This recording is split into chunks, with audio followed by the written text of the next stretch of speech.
खबर है वो अभी निकलकर सामने नहीं आई है। ये गनीमत की बात है। और इस पूरे मसले पर, इस पूरे हमले पर अमेरिकी रक्षा मंत्रालय पेंटागन ने यह बड़ा दावा किया है। रक्षा विभाग ने कहा है कि एक ईरानी ड्रोन द्वारा गुजरात के पास एक जहाज पर हमला किया गया। पेंटागन के बयान में यह भी कहा गया है कि 2021 के बाद से कमर्शियल शिपिंग पर 7वां ईरानी हमला था जो कि किया गया है। दो तस्वीरें फिलहाल हम आपको दिखा रहे हैं। ये देखिए, अरब सागर में टैंकर पर किस तरीके से अटैक होता है और ईरानी ड्रोन से हमले का जो शक है वो जताया जा रहा है और पेंटागन ने भी इसको लेकर दावा किया है। और आपको बता दें, यमन के हूती विद्रोहियों ने किस कदर हमला किया। ये वेरावल से सिर्फ 200 समुद्री जो है मील दूर तक तेल टैंकर पर ड्रोन से हमला किया था। वो तस्वीरें भी सामने आई हैं। जिसके बाद लगातार ये सवाल बड़े खड़े हो रहे हैं। गनीमत ये रही कि इस हमले में कोई हताहत नहीं हुआ और ये घटना 18 दिसंबर की बताई जा रही है। पूरा मामला इस रिपोर्ट के जरिए आपको दिखाते हैं।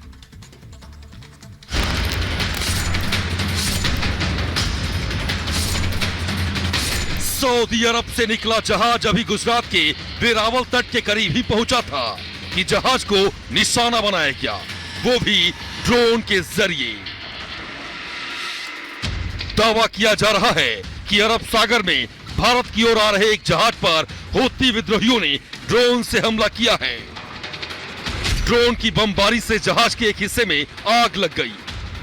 जहाज के कुछ हिस्से को नुकसान भी पहुंचा है। कड़ी मशक्कत के बाद आग पर काबू पा लिया गया।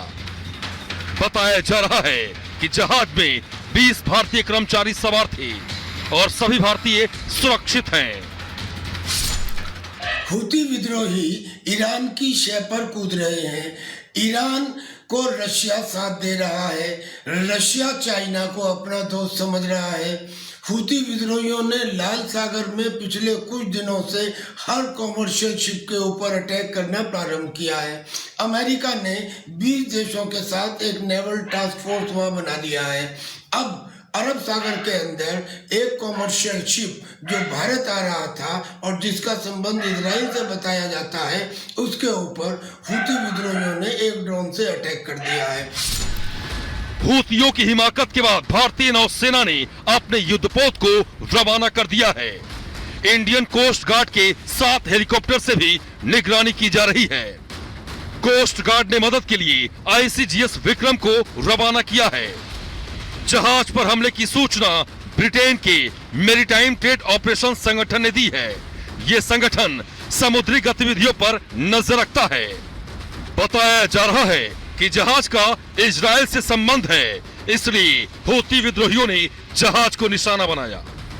हूती के साथ ईरान है और ईरान का जो चाबहार बंदरगाह है वो हमारे लिए आवश्यक है चाइना के स्ट्रिंग ऑफ पर्ल्स को कंट्रोल करने के लिए।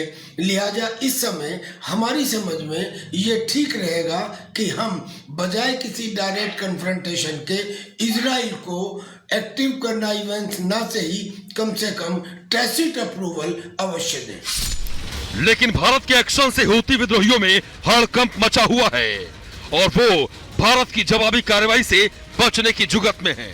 लेकिन भारत ने साफ संदेश दिया है कि अगर हूती विद्रोही भारत से जुड़े जहाजों को निशाना बनाएंगे तो उसका अंजाम बेहद खौफनाक होगा। Bureau report, Republic Bharat.